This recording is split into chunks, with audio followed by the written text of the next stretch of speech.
So, Pokemon Sun and Moon comes out, and I'm super excited to play the game. The hype surrounding this Pokemon generation's release was the craziest it's been in a long time. Nintendo and the Pokemon Company have done a really good job at pushing the franchise back into the spotlight prior to the game's release, so I was more eager than I'd been in a long time to play a Pokemon game.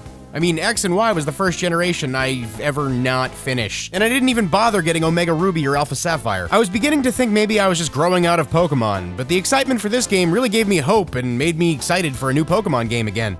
Well, I got the game, booted it up, and dialogue. Lots of dialogue.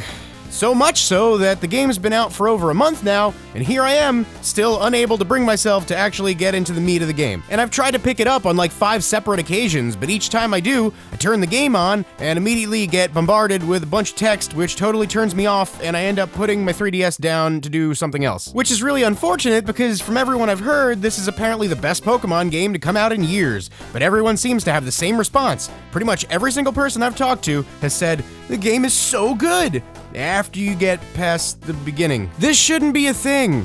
I mean, I don't hate stories in games, and it is an RPG technically, but Pokemon's in-game lore has never been all that deep to begin with. So when you're throwing a fucking novel's worth of text at me, explaining story, introducing characters, and giving me a tutorial all at once, that shit is overwhelming and I don't want any part of it. My personal worst game intro of all time was always Zelda Twilight Princess, without even a second thought. But honestly, this shit tops it. I didn't think that was possible. Even another Nintendo game recently, Paper Mario Color Splash, was almost unbearable with its tutorial as well, but at least that game's dialogue has comedic elements to it to keep it moderately entertaining. The beginning of the new Pokemon game is so fucking boring I could have fallen asleep.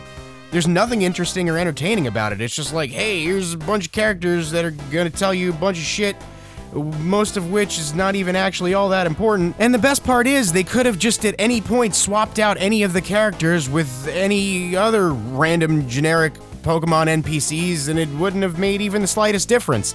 I mean, maybe I'm alone in this, but Pokemon hasn't always done the greatest job of creating a cast of memorable original characters. Now, I've heard some people try to explain the situation with the new Pokemon's intro being so long and handholdy by saying that they're trying to introduce or reintroduce new players to the franchise, but in my opinion, that's a load of fucking bullshit, because Gen 1 didn't have any of that shit in it, and it came out when I was like 8 or 9 years old, and I had no problem figuring out what the fuck was going on. You get your first Pokemon, you go get the parcel for Oak, you bring it back, and boom, you're in the game. Takes like fucking 15 minutes. I already spent like a fucking hour in Pokemon Moon, and most of that hasn't even been controlling the character.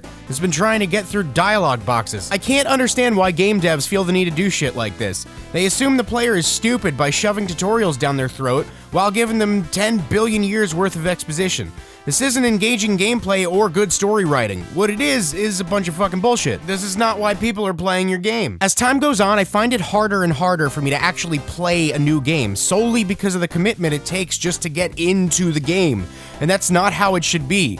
I understand that current-gen games, with the exception of maybe 2D platformers, can't exactly just be pick up and play like they were back in the 90s, but there's a line that needs to be drawn somewhere. And I know sometimes these things are necessary, but when you take everything away from the player and don't even take into consideration that the person holding the controller is a human being with a fucking brain, it makes it really hard for me and a lot of other people to want to play your game. If I boot up your game and you immediately give me an hour's worth of tutorial and story exposition, but absolutely no real gameplay to keep me, then why the fuck am I playing? Give me a reason to play your game. Give me something that makes me want to stay. I realize this video is just me rambling and bitching about a thing that bothers me, but it's something that really eats away at me the more and more I see it. Like, in the direction we're going now, where are we gonna be in 10 years? How much worse could it possibly get? Games are just gonna end up fucking playing themselves. I'm really not sure how much good me complaining about this kind of thing will do, but it's obviously bothered enough people if everyone I've spoken to has complained about the exact same thing. So I guess my message here is that if this kind of thing bothers you, and you don't like the excessive hand-holding of current-gen games, especially in the case of Nintendo or Pokemon, be vocal about it. This may seem stupid to some, but this is one of the things that I feel is making games less fun, and considering that the entire fucking point of spending money on and playing a video game is to have fun, well, that's a little counter-fucking-productive, in my opinion. That's all I really had to say.